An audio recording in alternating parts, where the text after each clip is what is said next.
Think about what actually happens during Invisalign. You put a clear plastic tray over your teeth, and a few months later, your teeth are in a different place. Straighter, better aligned. But stop and think about what actually had to happen there.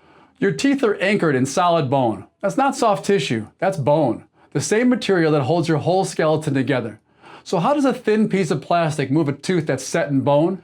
It doesn't push it, it doesn't pull it. What's really happening is one of the most elegant processes in the human body. And once you understand it, everything about Invisalign starts to make more sense. Why it takes months instead of weeks. Why wearing your aligners matters so much. And why your teeth will try to drift back the moment you stop. So today, we're going to talk about how teeth move. Let's get into it.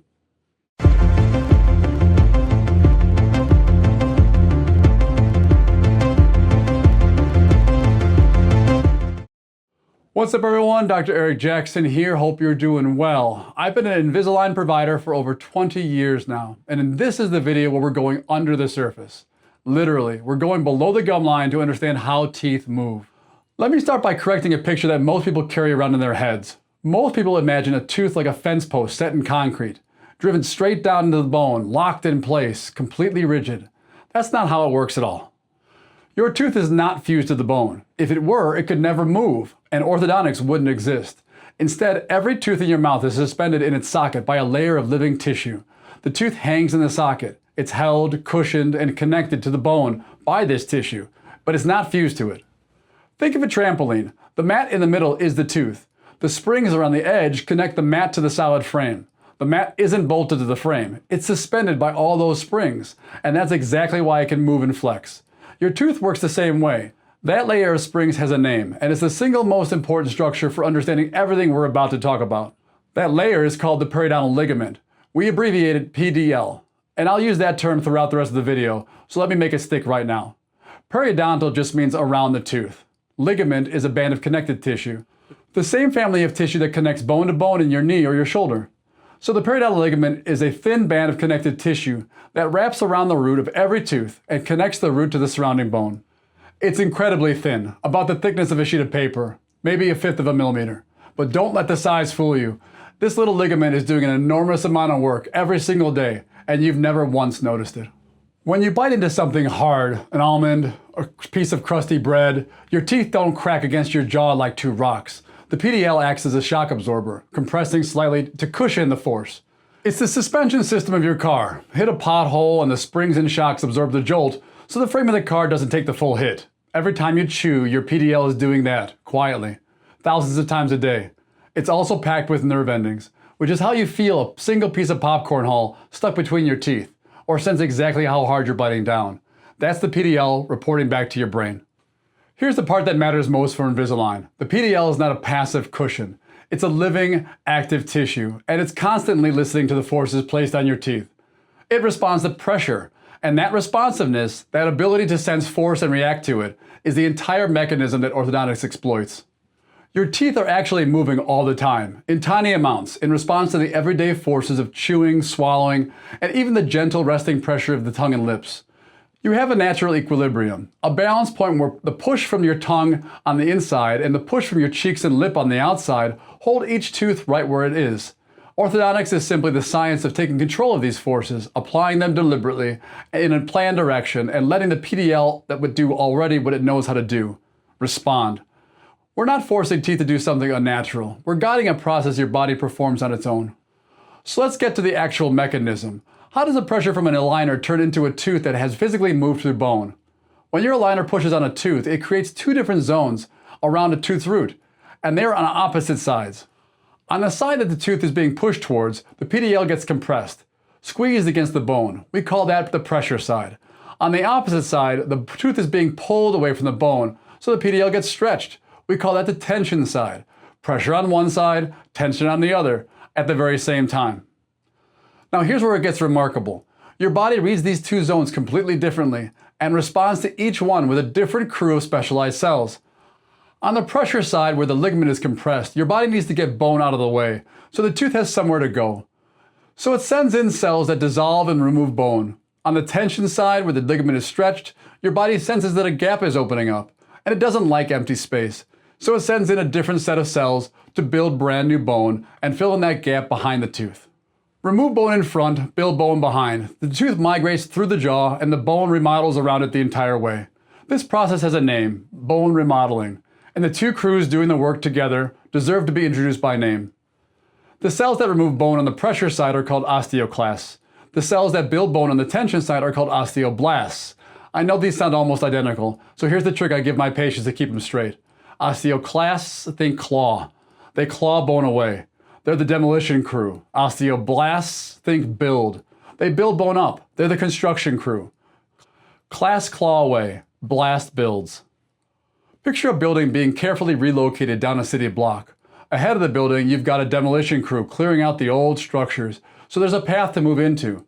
That's your osteoclasts, dissolving bone in front of the tooth.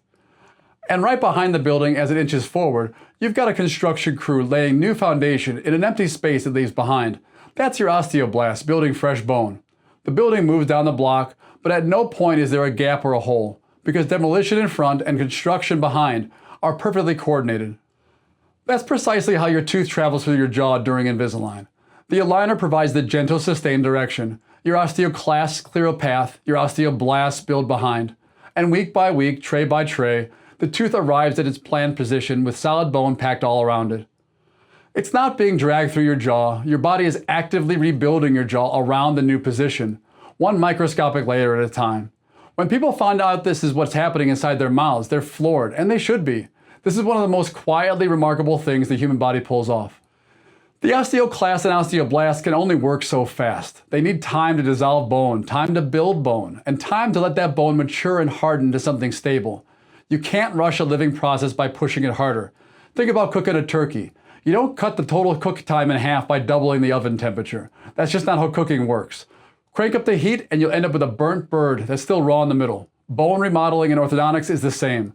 The biology needs the time it needs, and forcing it only ruins the result. In fact, pushing harder backfires badly. This is the single biggest misconception in tooth movement, that more force equals faster results. The opposite is actually true. Light, steady, continuous force is what the PDL responds to best. It keeps blood flowing to the ligament and lets the demolition and construction crews do their coordinated work. But if you apply too much force, if you crank down too hard, you actually crush the blood supply to the ligament.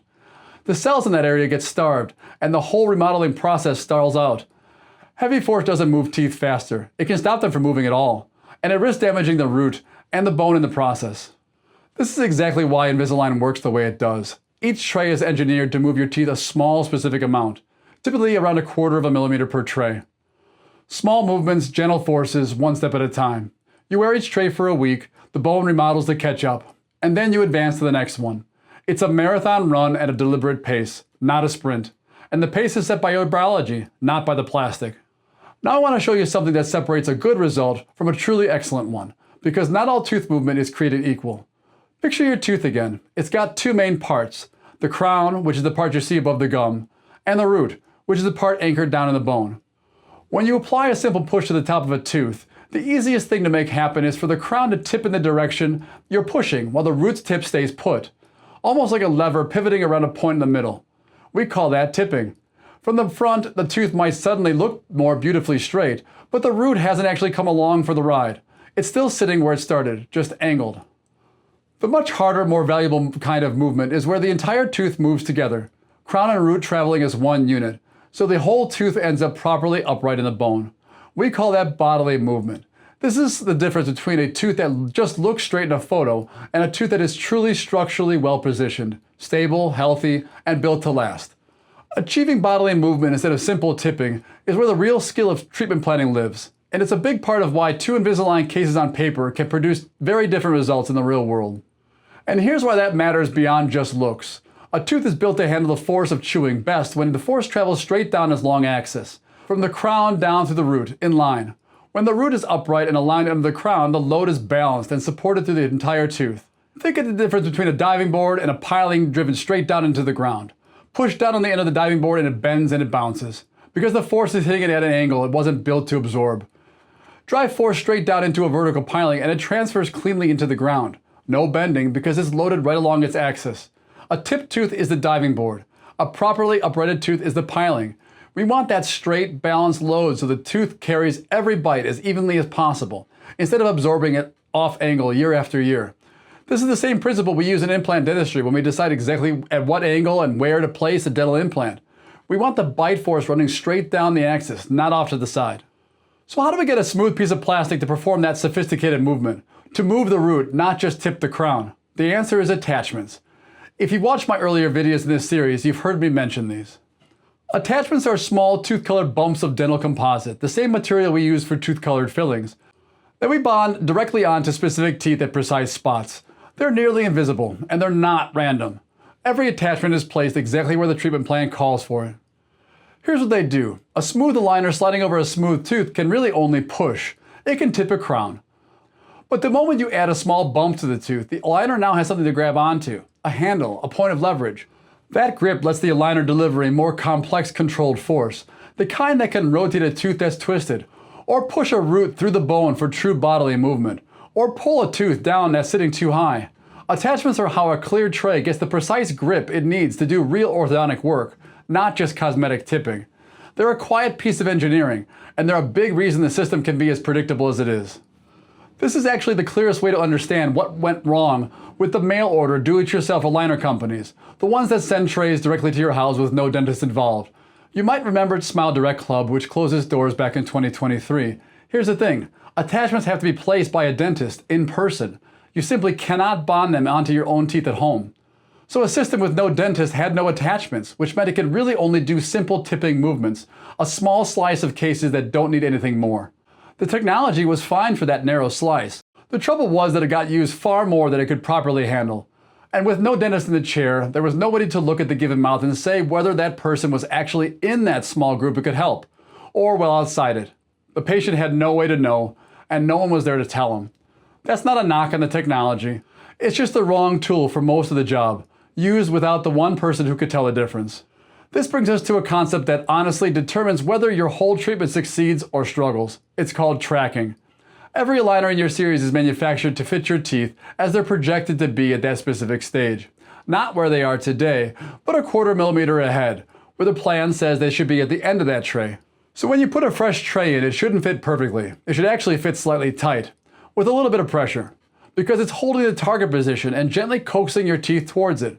As the week goes on, and your teeth respond and move, the tray settles in and starts to fit better. When your teeth are keeping up with the plan, when they're sitting right where each tray expects them to be, we say the case is tracking correctly.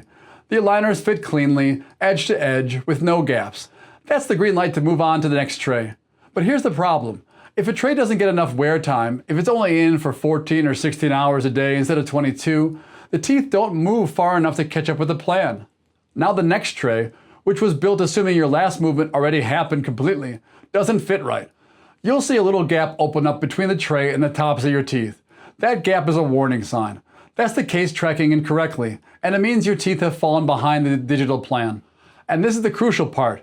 Every future tray was designed assuming the previous one did its full job. So once you fall behind, you don't just lose a little. The entire rest of the sequence is now off, because it's all built on the position your teeth never actually reached. Tracking incorrectly is the #1 reason cases stall, run long, or need an extra correction. And almost every time, the root cause traces back to one thing: not enough hours in the mouth. Now, when the teeth do fall behind, there's 2 ways we get things back on track. And they're not the same. Think about driving down a highway, staying in your lane. Little corrections of the wheel, a nudge here and there, they're completely normal and keep you centered without any drama. In Invisalign, the small stuff usually sorts itself out the same way.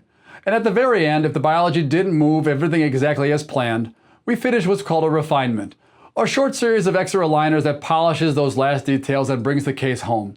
I actually work to keep refinements to a minimum, but here's the honest truth. Even when I do my part perfectly, and you do your part perfectly, biology still gets a vote. If a few teeth don't move quite the way we predicted, a refinement is simply how we finish the job right. It's the same conversation orthodontists have always had with regular braces. The only difference is that we make a few finishing aligners instead of adjusting brackets. But if a case drifts far enough off the plan, that's like drifting all the way out of your lane and off the road. At that point, small steering won't fix it. And we have to do what's called a mid-course correction. We pause, take a fresh scan of your teeth where they actually are, and we have a new set of aligners made from the real starting point. Staying in your lane is easy and routine. Going off the road is what we have to work hard to avoid. And the single best way to avoid it is wearing your aligners a full 22 hours a day. I mentioned to you in earlier videos that compliance, wearing your aligners for 22 hours a day, is the thing you control. And now you can exactly see why it matters at a biological level. The 22-hour rule isn't an arbitrary number that somebody made up to be strict. It's the wear time the bone remodeling process actually requires to keep pace with the plan. Remember, your osteoclasts and osteoblasts need sustained continuous pressure to do their work. Every time the aligner comes out, that pressure stops, and the biological clock effectively pauses. A couple of hours for meals and brushing, that's built into the system, no problem. But hours and hours out, day after day, and the remodeling never gets the steady signal it needs. The teeth fall behind, the trays stop tracking, and the results suffer. The design choices I control, the staging, the attachments, the force levels, only work if they're paired with the one thing you control, keeping the trays in. The biology is a true partnership. I plan the path, your body does the remodeling, and the aligners only deliver their instructions when they're actually on your teeth. Now everything I've described, moving roots, not just crowns, placing attachments at exactly the right spot, staging each 1/4 millimeter so the bone can keep up, all that depends on knowing precisely what we're working with before we move a single tooth. And teeth and roots and bone are three-dimensional. Planning all this starts with good imaging because we have to see what's happening beneath the gum line before we move anything. For most cases, that means a solid set of dental x-rays, often a full mouth series or a panoramic film, the kind of imaging that's part of normal dental health care. A traditional flat x-ray gives us a two-dimensional shadow of a three-dimensional structure, and for a great deal of dentistry, that's perfectly fine. For more complex cases though, when we're planning to move roots through bone, it really helps to see these roots in that bone in 3 dimensions. That's where a cone beam CAT scan comes in, a 3D image we call CBCT. Not every case needs one, and plenty of excellent Invisalign treatment is planned without it. But when a case does call for that level of detail, we have a cone beam CT scan right here in the office, so we can take a closer look without sending you anywhere else. When we do use it, a cone beam CT scan gives us a true 3-dimensional picture of your teeth, your roots, and the bone they're sitting in. We can see how much bone surrounds each root, how the roots are angled, and how much room a tooth actually has to move into. When I'm planning where to move a root in a complex case, I'm not guessing from a flat picture. I can see the real 3-dimensional space we're working with. The more precisely we can get the starting point, the more precisely the finish line becomes. Alright, I've saved the most important takeaway for the end, because now you finally have the foundation to truly understand it. Here it is. The same biology that lets us move your teeth never actually switches off. Think about what we just learned. Your PDL is living, active tissue that's constantly responding to force and constantly remodeling the bone around your teeth. That doesn't stop when the treatment ends. Your teeth reach their beautiful new position, yes. But the PDL fibers around them spent a long time in their old arrangement, and they carry a kind of memory of where they used to be. The bone we just built is fresh and still maturing, and the everyday forces are all still there. Your tongue, your lips, your chewing, your habits. The simple fact that you're getting older and teeth naturally drift forward with age regardless of orthodontics. With nothing holding them in a new position, these forces go right back to work, and the PDL will happily remodel the bone again, this time carving your teeth back towards where they started. This isn't a flaw in Invisalign or a sign that something went wrong. It's the same elegant, relentless biology that made your treatment possible in the first place. It does not have an off switch. Which leads to the single most important conclusion in all of orthodontics, and I want to say it as plainly as I can. Straightening your teeth and keeping them straight are two different jobs. The aligners do the first job, something else has to do the second. For life. Not for a year, for life.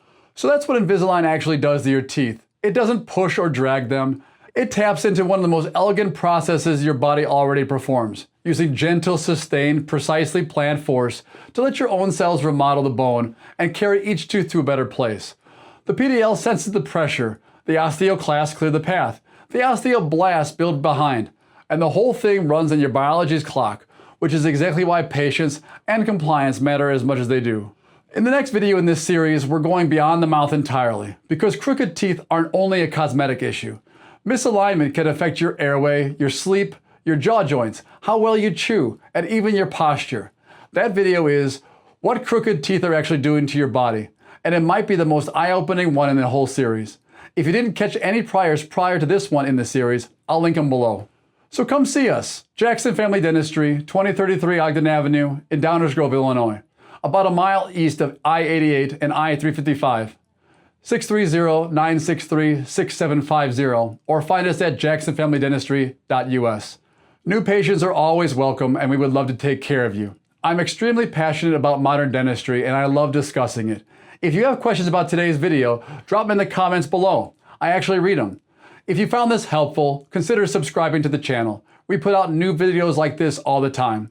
Thanks for watching. I'll see you in the next one. Bye now.